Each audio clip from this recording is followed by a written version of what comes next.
Welcome to this video, Beyond Politics, part of a series, Treason and Reason. I think I've got the name right. And we're on the second one, talking to Chidi. And in case people don't know who I am, I'm one of the founders of Beyond Politics, Britain's newest political party or anti-political party. And we're doing a little series about the state of play, I suppose, with interesting people who've got particular viewpoints, which probably you're not going to hear that often. I'm also the co-founder of Extinction Rebellion, and I have been an organic farmer for a long time, and I've been in London causing trouble now for about 5 years, and we're going to talk about trouble quite a lot, I think. One way or another, we're going to be talking about trouble, because there's a lot of trouble going on. So, Chidi, I mean, introduce yourself. So my name is Chidi Oti-Obihara. I ran for Parliament in 2017 with the Green Party, but have since left. I'd call myself an environmental activist with a key interest actually in green finance and environmental impact of big finance. I think that's it, that's my summary and introduction. If I've got this right, you've been in the finance world for quite a long time and you're not overly impressed. Well, it like every other industry on the face of the planet, certainly has ups and lows. And because of where we are right now in the world's sort of history, I think the cracks in the way that global finance works are beginning to show. Quite big cracks are beginning to show. So yeah, I think it's up for a lot of criticism. So one of the most important things I've done recently is take part in an action against Barclays, a Barclays bank. And it was a coalition of groups, including XR, Sunrise, Urgard, quite a few people were there. And what we're trying to do was to highlight what's going on with one particular bank, Barclays, who happen to be the biggest funder of fossil fuels in Europe. They have several £100 million invested in pre-existing projects, actually billions of pounds invested in pre-existing projects, and they have a pipeline of projects to come. And we've been trying to convince them to stop both the pipeline and to start to reveal honestly to both shareholders and other stakeholders what the carbon footprint of their customers as they exist are right now. There's a format that's been introduced by Mark Carney, the former Bank of England governor, called the TCFD. And that TCFD format forces banks to disclose not only the carbon footprint that they have themselves, but also the carbon footprints of their own customers. In other words, it shows the damage that they do when they fund certain types of companies. And unsurprisingly, Barclays have not been forthcoming in following through with what are now about to become mandatory disclosure requirements. So that was the core of what we were arguing about. We took a letter to their HQ at Canary Wharf. And for a good 15 minutes, half an hour, it was incredible. It was a sort of a very David and Goliath thing to see, where there were a group of protesters, and there was this massive multinational, this monolith in front of us. And cowering behind the front door were 3 security guards, very strong men who were not threatened by us physically, who refused to take a letter from us for a good 15 minutes, because they were terrified of what the content of the letter might be, what the message we were delivering was, what the legal consequences of that letter were. And I think that encapsulation, that David and Goliath battle, that idea that you can join the little guy and speak truth to power is something I was very, very happy I was involved in. This is very interesting, isn't it? Because we've got this enormous, beyond description crisis, which we've had for 30 years. And it's like every year or even every month now, we're all waking up. Even those of us who thought we'd woken up are sort of waking up. And then you can see this in this financial monolith sort of situation. And you can see it in those security guards. Mm-hmm. You know, if they were totally confident they're on the right side of history, they would have said, yeah, fine, you know, I'll take the letter. But it's like everyone's sort of knows it's up. That's the feeling I get. I've talked to some people in the finance industry, and it's like there's an enormous scandal, there's an enormous lie, isn't there? But these people are so intelligent that they don't feel they can get anywhere. They don't feel they can they can move because they think they rule the universe, as they say. So you've been in this situation for a while, haven't you? You know, you've been in the industry. So tell us a bit more of an insider's view. I mean, what is it? What is the finance industry doing? I mean, we sort of all know it's vaguely destroying everything forever. But how does that happen? Because I'm sometimes a little bit like, yeah, you know, it's complicated, isn't it? It is complicated, and I'm going to try and do it in three ways. The most obvious way is that for the vast majority of people who work in banking, you're a small cog in a small wheel in a massive machine, and you do your part. You work hard, you pay your mortgage, and that's it. Banking is not full of legions of psychopaths who go into work every morning going, I can't wait to rip down just a little bit more of the Amazon rainforest. That's not who bankers are. They're clerical, administrative, financial staff. They do their jobs. But above that is a managerial class who are a lot more aware, I think, of the second order consequences of what they do, who they choose to finance, the projects they choose to support. And above that even further is a gigantic complex that represents decades of regulatory capture. You know, we live at a point in time where scores, hundreds of thousands, millions of people on this planet go to business school every year, and they're told markets are efficient. They do the right thing. They allocate resources appropriately.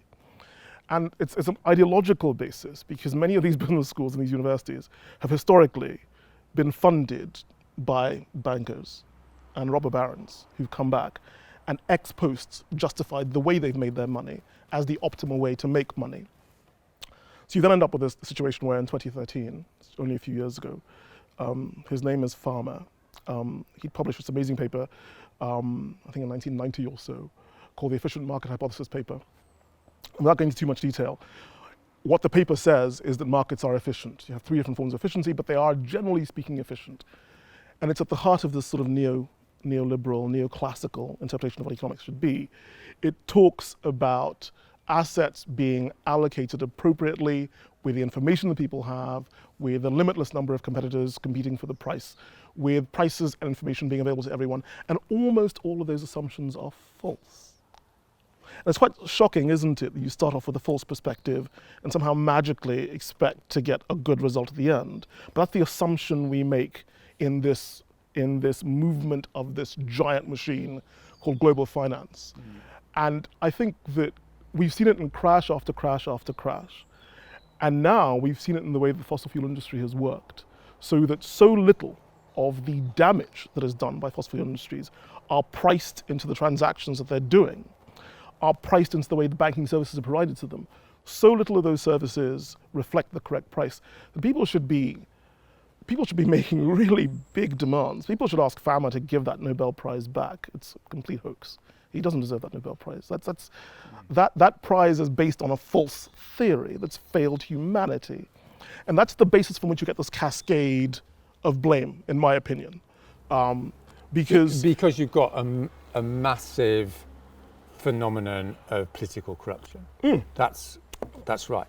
I'd cast it's even like bigger than there's that. this little world which completely ignores the biggest thing in the real world, which 100%. is I'm powerful, 100%. so I will get my way.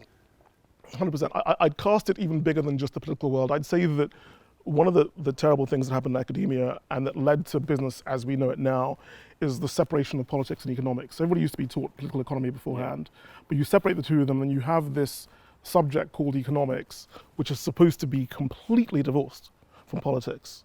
Whereas we know it's absolutely linked. And so when you get these blind spots and they enter into politics, you get horrible results and mass denial. Everybody walking around going, I didn't know markets weren't efficient. I didn't know it was going to crash. Of course you know it's going to crash. It always crashes. It never finds the right price. It never gets to equilibrium and stays there for a long time. We all know this, but we sleepwalk into this over and over and over again.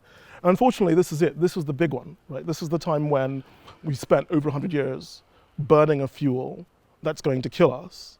We've never been able to price it properly. And nobody in the market realized it until, hypothetically, it's too late. We're up against something that is so enormous that it's either all going to come down at once or it's never. You know, we can't just pinprick, take out little bits, because it seems like it's, as you say, it's a massive interconnected thing. And I'm saying that empirically. It's not like I'm being ideological when I say that. It's not like we've got to bring down the system. Mm-hmm. It's just like my observation of it is it's a big complex system. And as we know of complex systems, it's like you can chip away at it, but it's really resilient. And then, but it gets to a certain point and then it collapses. Those are the two phenomena, right? So I want to talk about the Green Party, right? Because you've been in the Green Party. And I think the two things are connected in my mind, which is for 30 years, ever since I was 15 in the 1980s, there's been this narrative in environmentalism, which is the world fundamentally okay, but there's one or two things that aren't going well. And they might not be going well at all but there's one or two things, and they're called issues. And it's like, we're going to deal with that issue. We're going to deal with pollution in London. We're going to deal with, river ecology or something in Devon. And it's all wonderful and it's all very admirable. But it's caught up on us over the last 30 years that there's some terrible, terrible sort of denial, which is what we've just been talking about, which is you've got this massive thing, which is just driving the whole thing forward. Mm-hmm. And the bottom line is carbon emissions have gone up 60% since 1990, since the scientists said, it's game over, you carry on doing this stuff, right? I mean, everything we've been saying in the last 2 years in Extinction Rebellion isn't new, it's been there, right? I mean, in some ways it was more visceral in 1990 because they didn't have all the public relations people behind them. So how does that relate to your experience in the Green Party and more generally with what you might call conventional environmentalism? How's that panned out? Okay, so that's an interesting nest of questions. I follow that thread of thought very well because I did that. I got involved in conventional politics and joined the Green Party because I felt the need was incredibly strong. I think actually it's important for full disclosure to say that when I was at university, with friends of mine from boarding school, I was a member of the Young Conservatives. I was young, I was dumb, I did bad things. And at that time... I was an anarchist when I was 18. Oh, wait, that's a but I've taken it back now. I'm a respectable, middle of the road chap, as everyone knows. So I'll forgive you if you forgive me. Oh, absolutely. We're both done. Yeah. So this is me at uni. This is sort of 80s post-Thatcherism, and everyone felt that markets worked really, really well because they allocated resources properly, and everybody wanted to be part of that because growth was important, and being progressive meant that you were interested in growth primarily, and you're kicking back against the welfare state because it overprotected all these groups of people who didn't necessarily buy into the market economy, which was the way forward. That was that ideological context then. My journey from that to here was the realization, because of my background, that not every company on the face of the planet assigns capital to its most productive means with no cost to anybody else. You could start off with that ideological basis, but practically speaking, that isn't true. So my family from the Niger Delta, and miles away from where my grandmother was born, you can see giant gas flares that have been flaring for decades. And Shell is a multinational that does what multinationals do, which is they find the place with the lowest costs and try and make the most profits they possibly can. And the stakeholders, the local stakeholders, tend to be completely ignored because the global stakeholders, their shareholders, apparently are primarily placated by massive profits and not anything else. So my journey sort of swerves when I think more roundly about the global context of my heritage and understanding that while I've been incredibly privileged and very, very lucky and extremely grateful to a whole bunch of people, the kindness of strangers has made my life incredible. I've worked in banking, I've worked in 3 different countries. I repeat, incredibly grateful to lots and lots of people. This was not a journey that I went on out of a sense of hate or anger. It was a journey that I went on because it was about discovery and about what the real meaning of progress is. In my opinion, the real meaning of progress is where you have a bigger and bigger circle of concerned stakeholders and you make everyone better off. You lift everybody up. all these games, zero-sum games that are played where we're told to other people and neglect their interest and focus on ours, invariably end in mass failure, as far as I'm concerned. So the Green Party was a part of that journey for me that I thought could have been better. As a party, I don't think it's a stretch to say it lacks leadership in environmental issues. And it's a deliberate action, unfortunately. I attended lots of meetings at GPEX, which is the executive committee of the party, as finance coordinator, some of which had people try to talk about climate change and who were told not to talk about climate change. They were told that it puts voters off and it was a dour, unhappy subject. And I'll be blunt, at the time and now, I feel this very passionately, if the Green Party cannot talk about climate change, who can? If they can't be champions for change in this sphere, what is their raison d'etre? What do they actually stand for? So my journey in the Green Party starts with a realization that it lacks intellectual leadership massively, but also internally. The Green Party has such a challenging internal process, such a challenging internal atmosphere, but as finance coordinator, I could tell you many a horror story about resources that are misallocated, people who were not capable of doing a job that actually delivered results, of a management structure where people weren't even encouraged to develop. You know, there were no assessments of people's performance. There were no targets set for people to, and you know, for someone who's worked in lots of large organizations myself, I found it impossible to understand how you manage a £2.5 million budget with so little accountability. Now what that does, what this twin chaos of internal mismanagement and external lack of ambition does, is it reduces the most important organ of political expression of environmentalism to total nothing. I mean, it really is that bad. In London when I campaigned and I told people I stood for the Green Party, people who I knew had foundational emotional attachments to environmentalism refused to vote for the Green Party because they knew so much about the organization itself that it turned them off environmentalism. And I can't think of a more tragic outcome. Yeah. Well, I should say, in terms of full disclosure, well, I think I actually was part of the Green Party, again, when I was like, I think it was before my anarchist phase, actually. I think it was 17 or something like that. But my best mate in the peace movement, he was mad about the Green Party. And we went, and I remember going, oh my God, this is amazing. You know, it was like, wow, you know, a party that's standing up for everything that's really obvious. It really matters, yeah. You know, it's like, yeah, obviously we need to look after the environment. Obviously we need equality, obviously, you know. And then over the years, there's this realization that they're just saying the same message. And we were on a call with some Green Party people last night, and I just sensed like nothing's changed in 40 years. Like the environmental movement has not moved. And, you know, I think the environmental movement's great, or it was, because I was in it. But I don't consider myself to be part of that because of this catastrophic failure. And that's not a personal thing, it's an observational thing.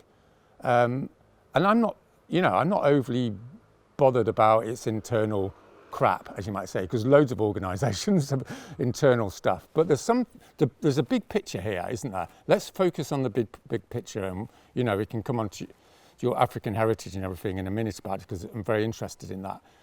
The big picture is we're looking at billions of people starving to death, right? That's what we're looking at here. This is not, you know, some little thing about rivers or cities. It's the end of organised life. And I've spent my life, you know, off and on studying history. I've read about Cambodia, I've read about the Congo, I've read about Germany, I've read about the Mongols. You know, history is a shit show of hell for a lot of people most of the time, right? So we're coming back into that. How do you react to that? I'm interested, you know, particularly in terms of your African heritage. And, you know, I might as well say it now, like the bottom line here is thousands of millions of Africans are due to starve. I mean, that's I was with a scientist the other day, an IPCC scientist, whatever it's called, IPC scientist, right? 20 years in the trade, 70 years old, respectable gentleman, from Vancouver. And I said to him, so billions of people are going to starve? And there's like that pregnant pause, and he went, yes. Well, we know where they're going to starve, right? So, how does that land, how have you navigated that awfulness? I'm with you. So there's, again, that's quite a panoply of questions you've squeezed in there. You're absolutely right about the fact that the internal challenges of the Green Party are peripheral in the grand scheme of things. But the thing that sticks in my craw is the number of exceptionally good people in the Green Party.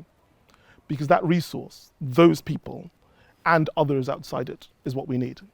With that, the change can happen. And I think that internal wrangle bothers me because it stymies the efforts of amazingly good people who work incredibly hard, who could make a big difference, but whose voices just sort of vanish in the cacophony that follows. But moving on from that and trying to make legitimate political progress and understanding the global nature of the problem that we're in, we are firmly in this because I'm a man of that age that saw Bob Geldof do "We Are the World." The Ethiopian the Ethiopian droughts at the time, and this is the 80s. So the Sun newspaper was writing about these lazy people who couldn't farm hard enough to feed themselves. Why should we fund them if they can't work hard?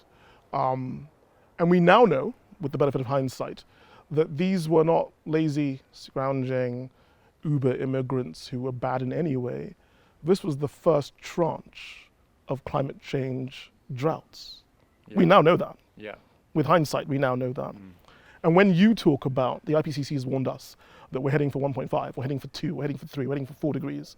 People say, well, this is all hypothetical, it may never happen, and why do we have to worry? Well, we have to worry because we know that these global averages don't tell us enough about the events that take us to this place. And climate breakdown is climate breakdown. So these global averages don't tell us that we're going to wake up next summer and it will be exactly 1 degree warmer than it was the year before. Yeah. That's not what they tell us. They tell us that over the next 10, 20 years, we will see plus, 20 degrees and minus 18 degrees.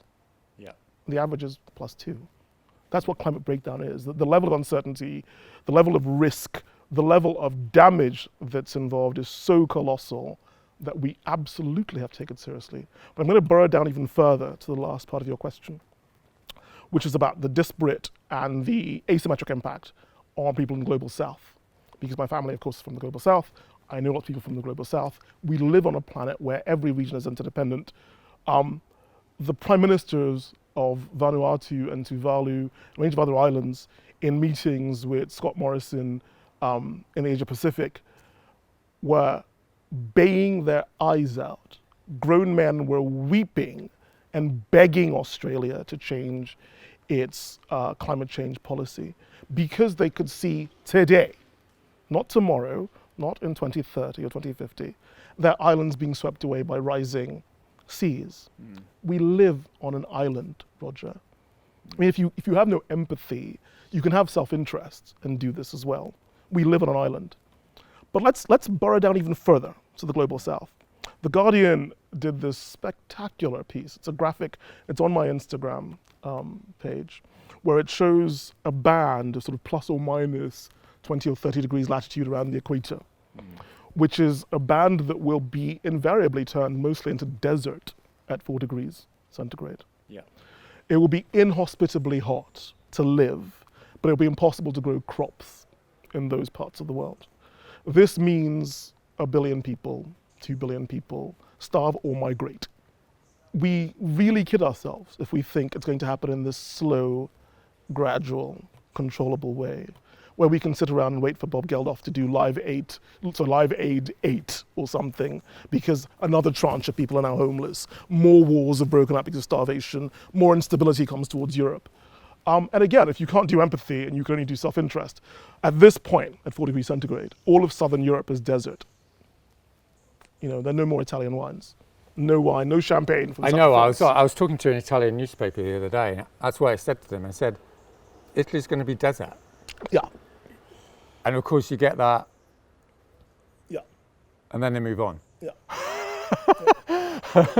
This is the story of my life for the last 2 years. It's like... I wish we could get to the point where we could be like that, where we could tune out of the bad news.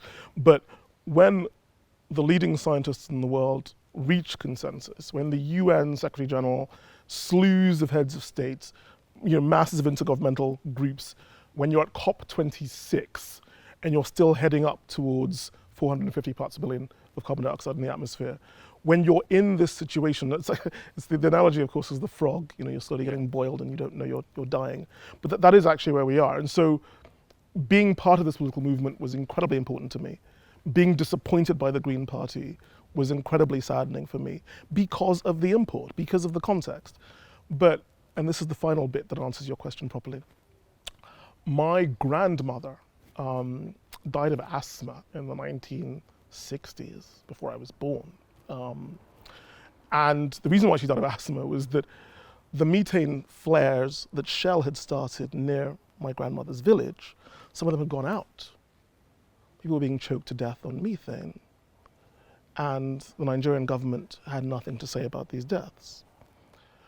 I was worse than that, because within 10 years of that, the Nigerian government then proceeded to embark on a massive pogrom to kill as many people as there were there, because they're being too noisy, they wanted independence, they didn't like the oil companies, and the solution was to create peace by decimating the place.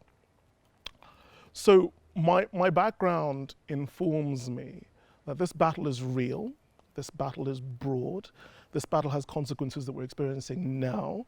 These consequences are going to get worse, and it is incredibly costly to speak up. You've been to jail, I haven't been to jail. This series we're working on, I guess what we're trying to do is move things out of this old frame of, well, that's upsetting. This sort of traditional white middle class English sort of, we've got a little bit of a problem over there. We were just talking before, weren't we, about when people in this country go, it's 2 degrees, and that's not so bad. Obviously, they don't really understand the extremities, which are going to destroy our economy and our children's livelihoods. But there's also a little bit of a sort of, well, that's not us. That's those people over in the global south. And there's a sort of nasty, racist, if that's not too incorrect a way of putting it, there's something nasty, let's put it like that you sense a sort of a grotesqueness. I would call it grotesque, a grotesque inability to take your responsibilities seriously as an adult and as someone who's supposed to have self-respect for their moral behaviour. It's not just like right-wing people. I talked to this trade unionist, when I was just starting off doing climate stuff. And I said to him, you do realise, it's all fucked, And he said, yeah, I know that. And then he said, yeah, but I'll be dead by then. Right, I mean, this was one of the main trade union activists, in London. So he was a cool guy. And I think we're up against something here which is very dark. Very dark. Very human, but also very dark. And, when I was talking to Tim Crossland, the lawyer, in the last, video, we were talking about treason. And how does that sit with you in terms of the seriousness of it, given that fundamentally we're going to be roasting Africa? In every political system, and this is not something that comes to the fore in the mainstream, in every political system, the key to justice is understanding balancing rights and responsibilities properly. Yeah. And it's not new, and it's certainly not news, to be told that we live in an unjust world.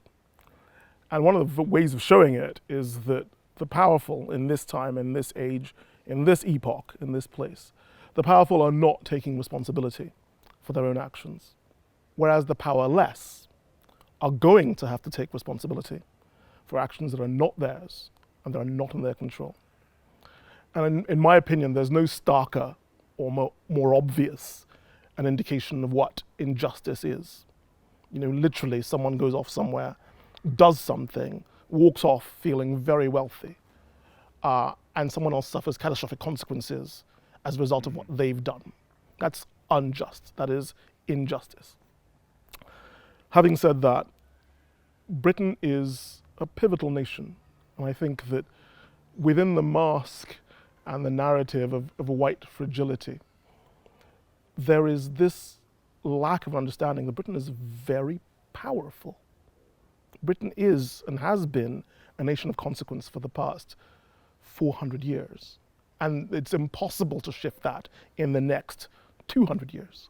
So people can panic all they want to about Britain's place in the world, Brexit, China, you know, whatever it is, but they cannot say that asking Britain to take action on climate change will somehow destroy it.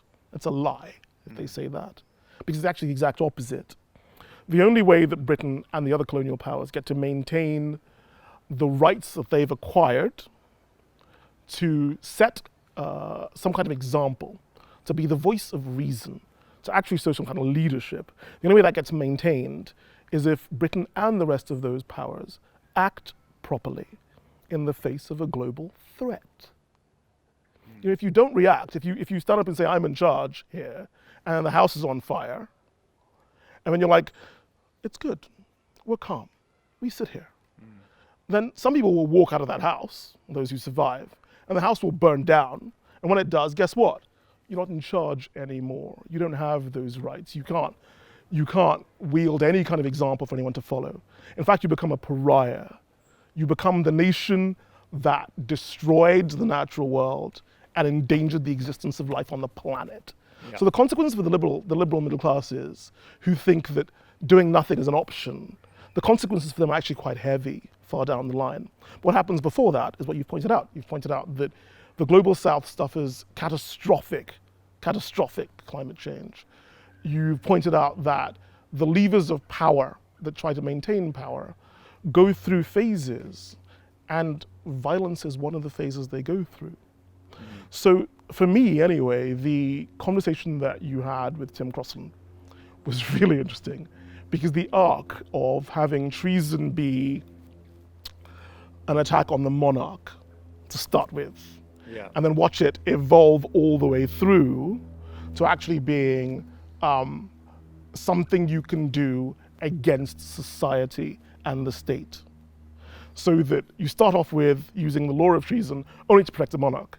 And at the end, you can use the law of treason actually to say, this group, this party, this entity has acted in a treasonous way towards the people of the state.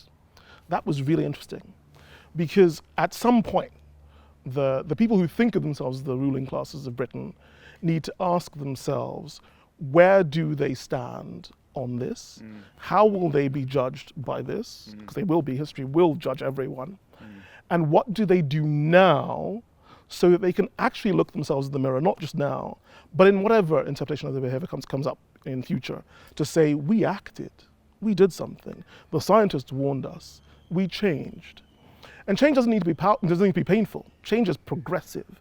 That's one of the things that saddens me the most about the way that green economics or green finance is talked about. I mean, especially in the States, you talk about, do we create more jobs or do we have more green regulations? It's complete rubbish. It's the exact opposite. More green regulations creates more jobs. More green building creates more jobs. You know, having an economy where you rededicate building to only creating energy positive, zero carbon homes creates thousands of jobs. Having an economy where you change the basis of transport from fossil fuels to electricity creates more jobs. Yeah. Having an economy that says we're going to decarbonize, this is the industrial strategy that does this for us. Over the next 5 years, as we decarbonize, we have to change our entire manufacturing outlook and the value chain that goes with it. Well, I'm so sorry, that's not going to do itself. It creates more jobs. I have to sit here day after day and listen to barefaced lies being told by people who are in power, who want to preserve what they think is a sustainable privilege. It isn't. And we don't have a party that says no. We have a party that says, actually, the entire framework is wrong. You went to a university that taught you the wrong thing. Markets aren't efficient, need to be regulated. You were taught by people who wanted you to serve in their companies and make them more profit, but that's not the raison d'etre of life. Companies have a whole bunch of stakeholders, and you should think about all of them. And you're at this point, you're at this precipice now, where scientists are telling you, this juggernaut, this Titanic that you're sailing in this direction is going to sink. What do you do to change that? And believe it or not, changing that might make the Titanic a nicer, better, bigger ship. Exactly, and I think this is like, this is where we've got to get beyond that really reductive, nasty sort of material idea of the economy. The economy is a moral economy as well. It's an economy of community. It's a human community, right?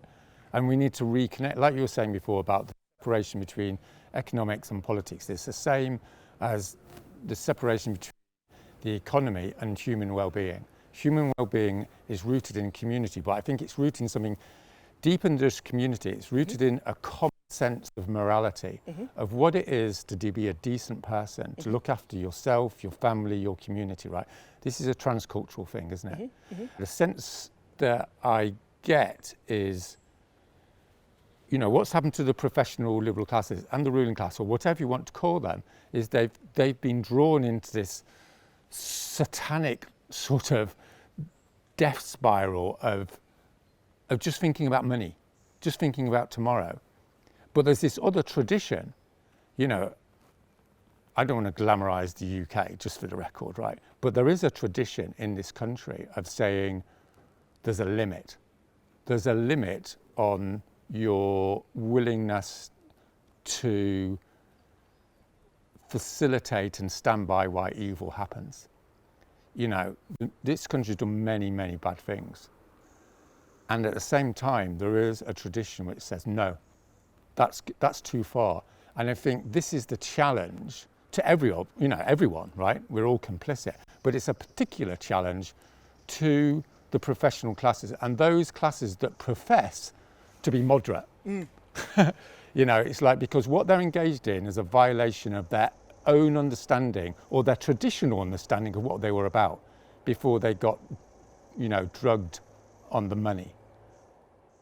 I'd like to ask you a question, please, Roger, if I may, because obviously it's something a lot of people are going to be thinking about, certainly something that I've thought about, because there was a lot of controversy about some comments that you made while you were being interviewed in Germany and your reference to the Holocaust. And given the context that it was there, perhaps you weren't able to fine-tune and contextualize your comments. If you had the chance to answer those same questions again, how would you do so now? To give a little bit of context to it, like, I had a 1.5 hour interview with a German journalist, and we talked about a number of controversial things, you know, love, death, responsibility, moral responsibility. I think that was the theme of the interview. And I regret the comments I made, but I don't regret the conversation because the conversation, even though the words came out wrong, was that I was trying in an imperfect way to try and talk about something no one's talking about, to be honest. And I think largely people still aren't talking about, which is people's willingness to willingly engage in the destruction of the lives of others, you know, for ideology. And I would argue material gain is an ideology. You know, it's at that extremity.